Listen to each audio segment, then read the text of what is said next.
And we are live. What is going on, legend? But welcome back to Beyond the 90. Leicester have lost their first game of the season. So they've had loads of wins up till now. What do you think about this game? We're going to get into it in a bit. Hopefully, we'll have a few guests at the moment that are joining as well. But again, leave your comments down below. Overall, this is nothing to overreact with. We've lost a game. We've dominated possession. We've come into the game quite strong. We've just not quite finished it off where we've needed to. So let me show you first of all some of the tactics for this. So as you can see, just coming into this, it's going to take time for them to get the game right. You're looking at the likes of, again, we dominated for large parts of that game. We were on top. We were in possession. I thought we'll get some of the formation things open later, but I think we got it pretty spot on in terms of the way we set up, in terms of the way that we wanted to play. However, it's just not the season at the moment. So it's not happening as of yet. But look at where we are in the table. We're still third. I think joint second, I think now at the moment. There isn't a need for overreacting. We gave it a go. It didn't quite work out this time. And it wasn't Enzo's fault. It was more to do with the players didn't quite get what he was doing as well. So again, leave your comments down below. We'll get into them as we go along. So I just wanted to bring in, again, hopefully we'll have a couple of guests joining us as well. I'll pull up some of the formations we looked into today. Again, let me know your thoughts down below and I'll be able to look into it. The game was won by a deflected shot. Think about it that way. It's not too bad, all things considered. So this was the formation, well, not the formation, but this is how we set up at the moment. I know this formation's all out of whack at the moment, but it was a back three of Callum Doyle, Yannick Vestergaard, Wout Faes, Mads Hermansen, which I don't think he had really anything to do in the game. He called on a couple of times, but barely had anything to do. Harry Winks in the midfield, Harry Winks and Ricardo as the back two, and then as the two behind that.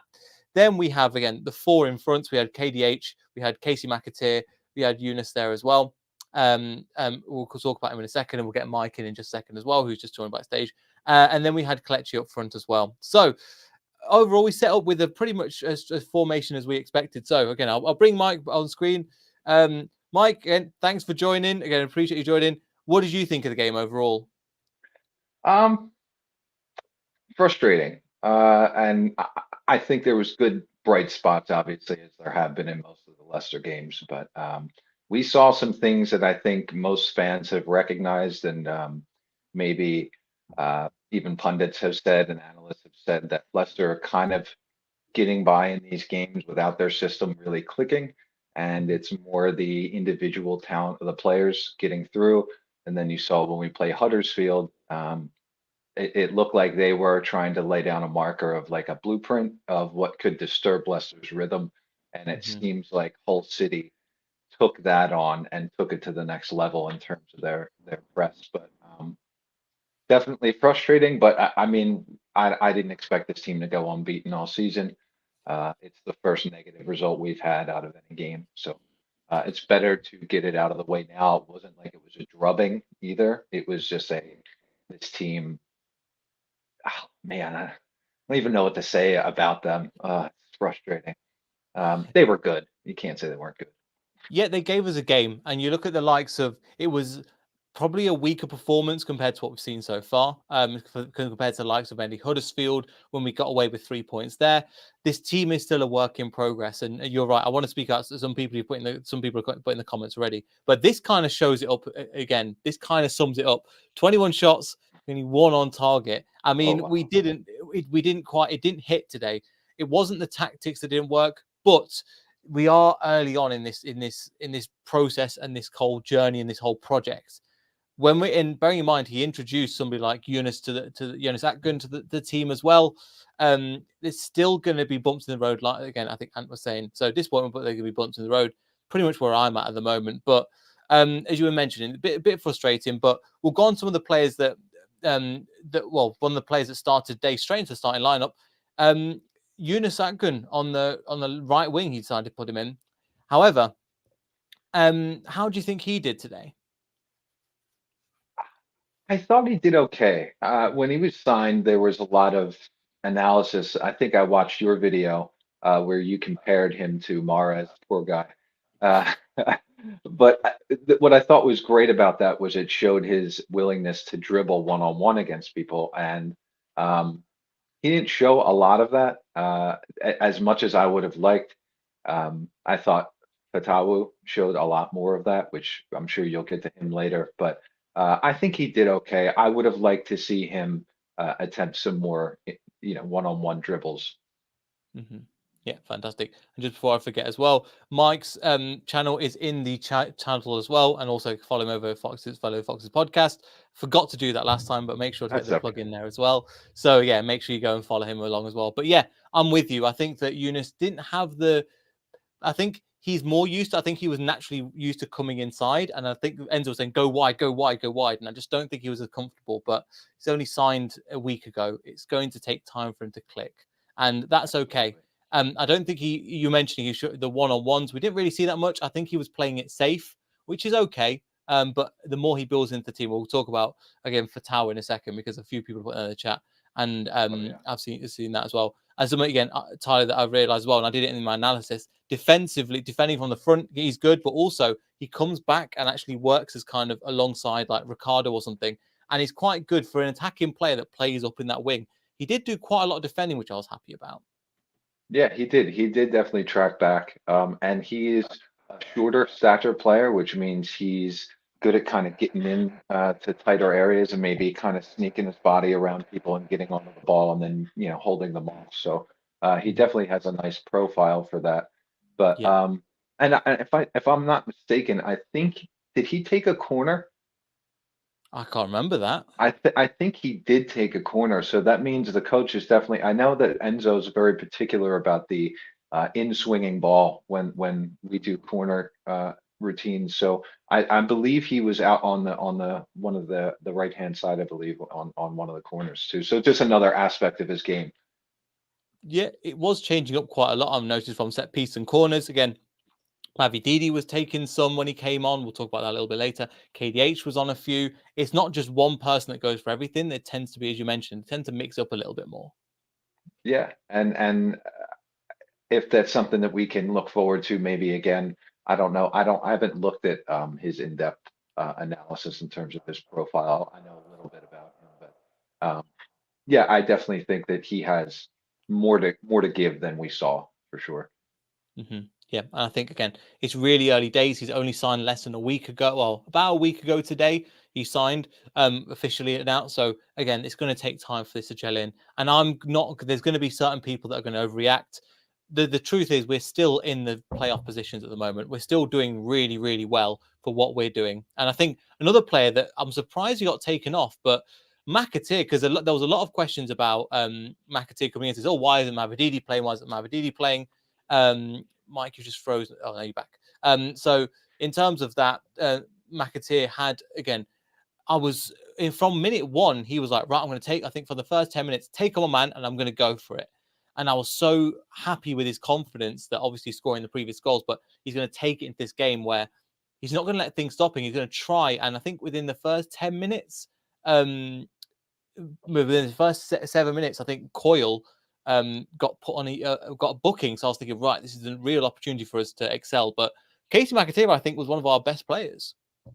Yeah, and again, you're saying he's carrying on from the confidence that the manager gave him in the performances that he's given. And like you said, he took people on. He put the fullback on a yellow very early in the game.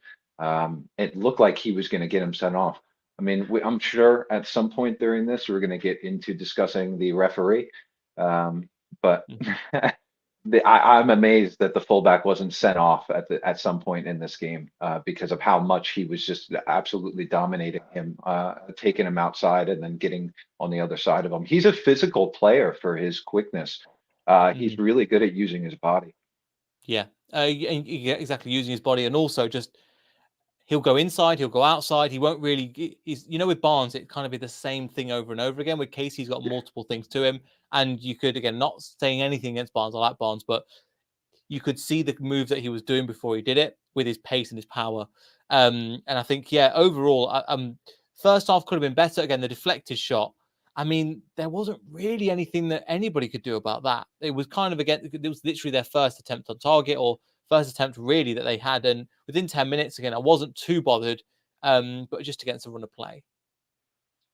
Um, I- at the moment, I think it was against the run of play, and we didn't see exactly maybe where it came from. But if we go deeper into the analysis of the game, Callum Doyle, he got beat a few times on that outside, and that was the first instance of him getting. And you know what? I think I had even sent you a message on Twitter DM right before that happened. I saw Wilfred Ndidi going up the field, and he like dipsy dooed a couple people. He had smooth footwork and all this, and I texted you. I said, "Yeah, yeah, Ndidi," and then I mean, before you could even look at that, I'm sure they scored. And it was the same thing. I believe the guy that put that kind of crosser shot in, kind of did a little, I think it's a lane change, they call it in FIFA, Mm-hmm. and went right around Doyle. And yeah, it was, you could see it kind of coming at moments. They were smooth on the ball. They had great movement, kind of like we are touting to have ourselves. It seemed like when we were pressing them at times, we didn't really know what to do, where to meet them in terms of where on the pitch, whether we were going to meet them in the middle, up in their end, or where have you. So it looks like they had some pretty nice tactics worked out to choke us. Yeah, and I think as part of that is just credit to Hull. I think they played really Yeah. well. They decided they weren't going to beat us in terms of the quality of players, but they were going to try and make it more physical. They're going to try and go. We're going to frustrate them. We're going to annoy them, and we're not going to let them play through us as easy as they've been doing with other teams. So the fact that they set up with a plan, and I think they deserve credit as well because they played as well. And again, at the end of the day, they got 3 points, and against a team that has more quality players than them. I think they played the game well. Yeah, and they unfortunately again have laid down a blueprint for some tactical decisions teams can make to frustrate Leicester. But at the same end, now the coach has a blueprint for dissecting that, and I trust Maresca. I trust his tactician brain in terms of how he's going to use this, and I trust his motivation in terms of how he's going to use this because. Um, maybe some of the Leicester players. I don't know how Hull have been doing this season. I'm unfortunately don't have a way to watch anyone else this season because of Yes. the being out of the country. Okay, so they're actually doing pretty decently. Mm, So maybe this was a result that was a somewhat of a banana skin for Leicester, given how Leicester's results have been coming and every team getting into their routine and rhythm. yeah. But I I rather get something maybe, to take a positive spin on it. I'd rather get something like this maybe out of the way early in the season, had hit us a little speed bump and use it as motivation. Yeah, exactly. And you look, we've only conceded 4 goals. Also, you compare that to like a Southampton, 12, 5 games in, they've conceded 12 goals. My God, that's again a lot Spit of. out my water. Yeah, I didn't realize that because they lost 5-0 today against Sunderland. Wow. So, yeah, again, it's complete surprise. Complete. When I saw that, I was like, I can't believe it. But yeah, in terms of that, again, there isn't really too much to talk about. I think an area that you mentioned, Doyle didn't have his best game today. But again, I'm not trying to judge him. I'm saying, look, he was fantastic from what I heard against Rotherham. But he just needs needs a little development. He was sat down a couple of times. I didn't quite get his man. I think Fast. I think I've got it in 50 minutes. He had his obligatory bingo card of run forward. Which is bolting forward, which nearly led to us getting the counter attack. But you know what? Again, it's one of the things. I don't want to bash somebody too much, but I think potentially the two people that didn't do enough for me were probably KDH with his final ball wasn't there all game, and potentially in Diddy as well, because I know you were mentioning, oh yeah, he's doing well, but I think we needed more from their number eights, and I think we did lack that in that first half. Well, in respect to Ndidi, while I was praising him for his yaya like dribbling, he gave the ball away a lot, which you Mhm. cannot do in the system because the line is so high and the center backs are so slow that if you give the ball away in that just above halfway line area, you're primed and ripe for a counterattack, and which that's exactly what was happening. Um, Exactly. yeah, I think also someone that I don't want to say frustrated and disappointed with, but in terms of what I think he was brought on for, Winks, Now, Winks, I think, played well, but there was a point in the game when he got very frustrated, and I think that seeped into the team. And look, whatever you want to say about the officiating, which I'm sure we could talk all day about, because I am not somebody that is, they preach to the managers that you shouldn't be talking about officiating, and that's why I would never be a manager. But it looked like that seeped into the other players. And while I like someone that can play with emotion and passion, there's a point, and I think credit to you and what you said about what they were, maybe it was in their game plan to frustrate the Leicester players and be physical with them. And at that point, it was starting to bubble over, and Harry Winks was the example of that. Yeah, I think it was one where they're trying to go forward. I think on the commentary that I was watching, they said, "Oh yeah, he put his hand on his back," but then Rob Tanner on Twitter said again he should never have gone over. And I think they've got it down as 55 minutes. Hothead Harry again looking Yeah. at that, going, "Oh my god, that's not what we Hothead Harry." Again, it's not something we see very often. He's quite a cool, calm head, but again, we're just getting frustrated at that point.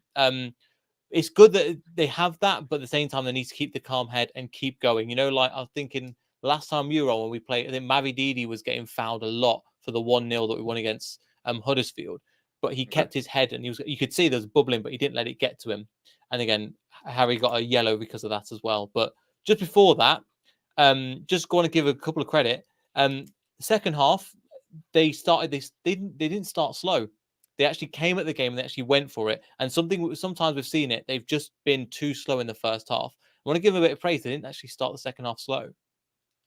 No, and I think that's a credit to Maresca, maybe staying on top of something like that, becoming aware of things like that. I mean, he's yeah, that's a great comment, and I love that maybe the one criticism, and I don't want to criticize necessarily too heavily because I think he did it the last game, I believe, is there was no substitutions directly at halftime when you saw something was definitely amiss, but maybe he said, hey, look, I'm going to give you the first 5, 10, 15 minutes of the second half, and if I don't see a good enough change, we're going to make these changes. But they definitely came out strong, which is good to see that they're not continuing that habit of slow starts to the second half. It's been addressed somewhat. Yeah, exactly. No, I'm totally with you there. And I think just coming into that again, we mentioned the Harry Winks argument for the 55-minute goal. And then again, but just before that, a couple of minutes before, brings on again. Wilfred Ndidi comes off, Eunice comes off, and also Casey McAteer comes off. And we put into the Mavididi we put in, Casadei we put in, and Fatawu we put in as well. And a few comments have been asking about this as well, mentioning about Fatawu. Fatawu, I think we've got as well. So Fatawu looks good, looks really exciting. I think there was a couple of other comments as well. But what did you make of him again? To be the better attacking option. What did you make of him in this game? Because bearing in mind, he's only 19 and he's only been with the squad for a couple of days now. I thought it was incredible. I I think with the more time he spends here, Enzo's really going to start polishing this gem. He's pacey. He was Mhm. tracking back. He was putting in work. He has a like you. I watched your video on him. He has a thunderbolt of a left foot, to quote you. He and he hit the post, man. Oh, how beautiful would that have been? It was shades of Riyadh, if you wanna say it. It was the cut in on the inside with the left foot and the curling to the outside and just so close. I think he looked great, and I'm very, very excited to see what he turns into here. Me too. Me too. And again, just with that as well, we'll have a analysis of um Fatawu, and we'll have analysis of Cannon as well, who wasn't on the bench today. Coming out probably next week because we've got a bit more time with now the football's gone for the international break. But yeah, just to have a look there as well. And said again, 7 wins, 6 wins out of 7. I mean, we couldn't have asked for really a better start. But again, it's the perspective important. As you mentioned, we're at a good time for the international break as well. Gives a good time for the 8 players to be integrated and just then to kind of go away, work on tactics and things because it's been the last couple of weeks have been Tuesday, then Saturday, then Tuesday. So it's now time to get the breaks and get the tactics back because I don't think they've had a lot of time to do that. I imagine. Yeah, especially with the new guys like Yunus and Fatawu and I mean even to some extent Casadei. I know he's been here for a little bit, but to really get gelled into the system without every few days having another game, I think he'll definitely benefit from that. And then we see what as you said, they're going to improve better to see what's not going right early. Exactly. That's what, get this is good footage for Enzo to use with these guys and analyze in the video room and say, look, this is what they did that stung us. This is how we're going to address that when we run into it next time. Yeah, no, I'm totally with you. And I think potentially it could have been we potentially, I think, one player we kind of missed potentially because of out of injury because he's injured, but Pratt could have been more useful in this game, but obviously he's out, so we can't. Enzo made the changes at 54 minutes. He made them earlier. Rodgers would have made one substitution, maybe two at 60 minutes. So again, playing the same way, he tried to change it. And another player, again, we mentioned Fatal that came off the bench as well. Casadei, when he came off the bench for Ndidi, he made a world of difference. And bearing in mind, he's only 20. I mean, the development this season we're going to see from him is going to be sublime. But the levels were raised once Casadei came onto the pitch.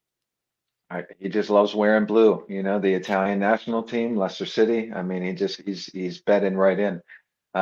Yeah, you can see based on how we're playing and some of the goals we're trying to score, he's arriving into the box and looking for these crosses, and he's making the run right between the outside winger and the striker, which is drawing. I think that his run was the thing that drew the space for McAteer's winner against Tranmere, right? Yeah, McAteer's winning. No, it was Rotherham. either last. Yes, rather. I'm sorry. I'm been a busy week for me.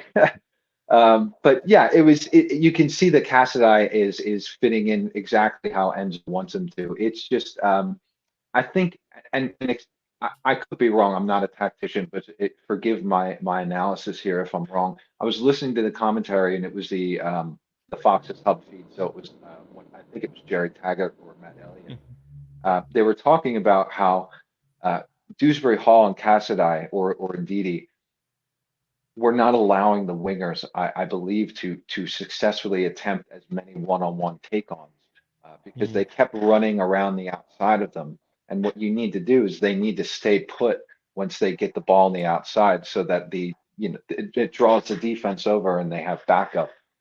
So I don't know if it seemed to me maybe they were getting a little frustrated and moving away from Enzo's ideas at a certain point later in the game. Enzo looked frustrated on the touchline to me, maybe turning around, walking, demonstrating towards the bench. Yeah, it's picking your time. I'm with you a little bit. I think it's picking the time to do it. And I think one of the times when Leicester City have done it is one of the best times, in my opinion, that they really implemented it and done it in a really good way was just in the Tranmere game. If you remember, Yunus cuts one inside, and Diddy chips one over, and then Vardy's on the end of it. So when it works, people go, it's fine. Then, but more that again, people that so it does. We have seen it worked. I think Enzo just frustrated doing that. For me, it was the lack of the final ball, the lack of the just good quality. At times, there was shots from people in decentish positions that were just pinging all over the place, nowhere near the goal. So I wouldn't say Enzo's got tendencies, but it's just again the team. There's been a lot of new signings over the last week. We've had 3 new signings that have come in to the team. One of them started, one of them comes off the bench, but this gives us a really good platform to then build going forward as well. Absolutely, and like we discussed before, the international break is going to give them a lot of time to get gelled in because these players, when you have Yunus starting and you have Fatawu off the bench, and these guys don't know each other yet. There's only so much a tactical setup can do. The players need to get to know. Oh, I know that when this happens, Vardy's going to make this run, so this is where I need. You know what I mean? Things like that become second nature as the season goes on. Yeah, exactly. So you were right. So they become just things that we're going to be getting used to as of now. But the more this team gels, the more this team gets together, the more that we've got now. We'll talk about this a little bit more, probably later we'll get your thoughts later, but probably more when the international break happens. Now we know the squad that's going to be here. We know who's going to be here. We know who's not. Now we can focus on, right, this is the group, this is what we've got for the minimum of at least 3 months, and then we can move on. Because when people are coming in, people like Castagna was one of them. Obviously, Thomas was another one just about making the bench. Christensen was another one not making the bench. Samore was another one. Some of these unhappier players are starting to go on loan or they've gone out of the squad. It's now got the people go, okay, here's the squad we have. Now we can kind of lock that in almost. Yeah, and that's what I think some of us said before the season started, that we wouldn't really understand what this team was and who this team was until at least 8 weeks, I think, after the transfer window closes, because that people are finally starting to understand their roles better. Players in that time are still fighting for positions and pushing each other to see who's going to be the starter. It seems like Enzo personally might not even might make it a Pep Guardiola like system of whoever is the best in training that week is going to get the position no matter how well people played. It's all about what are you doing for me now? But I definitely think that this international break maybe couldn't have happened at a better time in terms of this result and what it could have done if we had a steady series of games coming up where we had no time to work. Yeah, no, I totally agree. And I think one thing is, you're right. So it's come out again a perfect time for us. I think another thing to mention as well, coming back after this, because we've got Connor Cody coming into the back as well. In terms of the back three, I think Fast had at times a bit of game, but getting Cody back in, if you hear him on podcasts, if you hear him talking in games, he looks like the leader that we need to take us forward. And I think with Vestergaard potentially dropping out and him coming in, that's just going to give us that extra level of like, that's our foundation base. And then going forward, we've got the leadership at the back, and then going forward. So it's only for me, that's only a positive that's going to work for us. Absolutely. And I haven't, unfortunately, I know that he's been doing the rounds of media since he's been injured, but which is great to see, by the way, because that's not necessarily a requirement. He's obviously passionate about the project and what we have going. It's amazing to get him back as soon as we can. There are a lot of younger players on the team. There are a lot of inexperienced players at this level, maybe players that don't want to be playing at this level or think they're slightly above it. And, maybe a Connor Cody smack on the head will put him in place. So Even if it's not a smack on the head, just come on, guys. Just his attitude is there, and I think some of figurative. the mentoring he's doing, it was more the positive than I know you mean though. But what he was doing for the squad, I think it was right there as well. I think that's pretty much everything. I think there was potentially a couple of bits later on, but we hurry. The thing is, we kept going right till the end, and for me, that was what's really important because before when we played and after a while you saw the team give up mentally, or we're mentioning about Brendan Rodgers would have made a substitution, but I think he would have took a winger off and put a Marco Brighton on the right hand side or something like that, and which wouldn't address the 2 8s.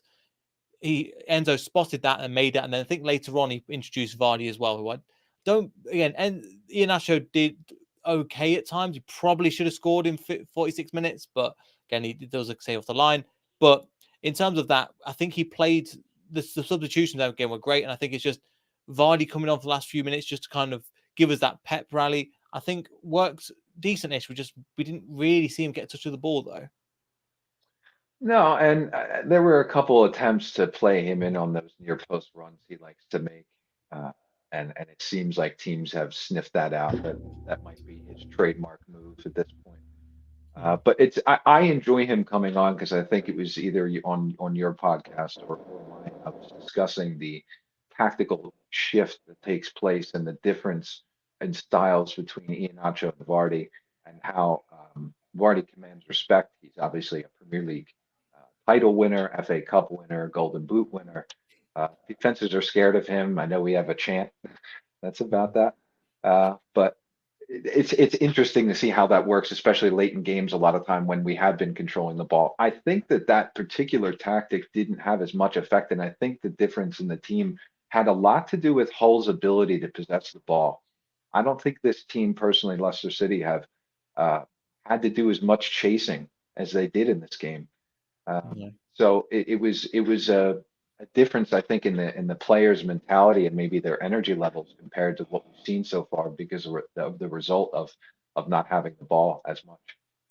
Yeah, and I think you make a good point as well. And also, on that same kind of note about the energy, against like Cardiff and I think potentially even Huddersfield, we battered them into the ground. For me, I think we needed. By the end, they were all just tired and all over, like just knackered, and our team was okay. I think in this game, we needed to switch the play a little bit more and just again, as you were mentioning, get those one-on-ones. Casey McAteer was right up for it. Yunus potentially wasn't, but I'm not prepared to write him off or anything yet. He just said, again, this is your role to again take a player on one-on-one and get a player past, and get ball and then get balls into the box as well. So it's just we just needed to get. It was just you could see what they were trying to do, just wasn't quite there.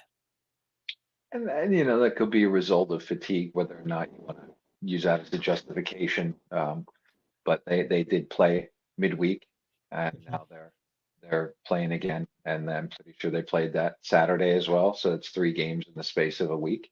It's tiring on human beings, whether or not you want to sob stories for professional athletes, and that debate aside.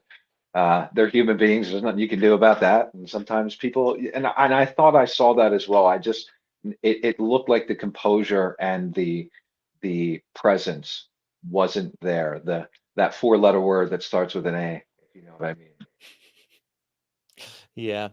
And I get what you mean. I get what you mean. I think, look, we're in a good position. I don't think there's too much to touch on at the moment. I don't think there's too much else. But again, Casadei had another one in the box. And then at the end, the last 20 minutes, my God, it was the most championship thing ever. Nobody had any quality, both scrapping it out. Nothing Leicester could do stuff, but it was like half the player. It's like me playing FIFA. Half the players are falling over, pressing the wrong buttons, passes are going all over the place. It wasn't, I wouldn't say a non-fun watch, but it was just, you could tell the quality. It was almost like, right, let's just go for it now. And it was just a bit scrappy all over the place. I'm not mad at it, but I just thought, note that as well. Yeah, and I think that has to do with what I was kind of saying earlier is it looked like at a certain point in the game the Enzo calm, slick passing was ditched, and I don't know if that was his decision or the players on the pitch just getting frustrated and deciding we're going to do this instead. I'm guessing the coach said, "Look, maybe pick up the pace," and it just didn't translate to maybe what exactly he was looking for. But yeah, Foss was like chucked up front and he was hanging out in the box, and yeah, it was interesting. I definitely think it shows that the team needs to address a plan B, and I understand Enzo gave a an interview saying that we have plan A and we're going to play this way, and no matter what, that's how we're going to play. But when you're losing, that becomes, I think, a little bit more of a debate and a push and pull than set in stone. I get what you mean, but what they did, I agree with you, but also Plan B was get Casadei on, was to get Fatal on, was to get Mavididi, who I didn't think did too badly in the game. Some of his first touch was really nice, but I think towards the end it was just he put a ball in, and it was just went straight into the stands. I was like, right, okay. But again, so I understand that these different players and different attributes will be brought out at different times as well. But yeah, I think it's we're just nearly there. It's just going to take time. And look at again, this is what people have to see instead of the individual results. I thought there'd be a lot more negative goals, but I'm quite glad there's not. At the end of the day, we're in these positions at the moment. We are up there. We're in the third round against Liverpool in the next round of the Carabao Cup as well. So we're over here at the EFL Cup. We're in third place at the moment. I think we're in a good position. I think we can't really ask too much more for that, considering it's still a new team. They're still developing. They're still working in the right direction. Again, we just at times we don't look like we're out of third gear, really. Yeah, and that's again, I think down to their ability to learn each other's patterns and recognize what each other are going to do in certain situations. The more that they play with each other, and then the more time the manager has to spend with them, that in reality, he hasn't had mounds and mounds of time to spend with these players, considering the games. It'll only become tighter and more efficient, I think. And again, I think you have said it, and other people have said it. when he says we're only at 10, 20%, maybe 30% at this point, my goodness, I can't imagine what 70 and 80% could look like against some of these teams. And But 10% gets us third with 1 point off the top, yeah, which is mental. And also, that was with players leaving, players coming. Now we've got a solid squad. We can work with that now. Because again, everybody's back. In terms of international breaks, I think I had a stat around something earlier on. But so the player's probably going to go away. Well, Fass will go. Dennis Pratt won't go now. He's injured as well. Wilfred and Didi, Kelechi and Nacho will go. Yunus might go with Turkey. I'm trying to think now in terms of individuals. Is there anybody else? Hermadsen might go with Denmark, but I think that's okay. pretty much it in terms of internationals. There's not a lot of internationals. Most of them will be staying and doing some work there. I did have that on Transfer Market, but I can't seem to find it now. That Endless one, tab. average players. No, I can't find it now. I'll find it as soon as I come off stream. But again, Of just want to course. say thank you for coming. Thank you for coming on, Mike. I really appreciate it. But feel free to plug away as well where the people can find you. Yeah, my name's Mike. I host a podcast called the Fellow Foxes Podcast. Should be right there on my name. I'm also on Twitter at LCFC Op Eds. And I also am a contributor for the Foxes of Leicester.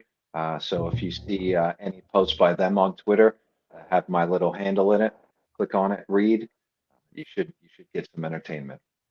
Fantastic. Yeah, thank you. So again, his links put down below, his links in the title, but also the Twitters down below as well. So yeah, we'll be coming back again, hopefully, coming forward with hopefully an interview. We're going to try and get sorted with a Ghanaian journalist to tell us about Fatu in even more detail, which we're looking forward to. Again, Fatu analysis coming. We've got hopefully another analysis with another journalist potentially coming on, trying to sort that one out. So stay tuned to the channel, even though it's coming international break. We're still in a good position. And yeah, we'll see you all again. Make sure you go and subscribe to Mike and check out his Twitter as well. And we'll see you all in the next video. So goodbye. Up the boys.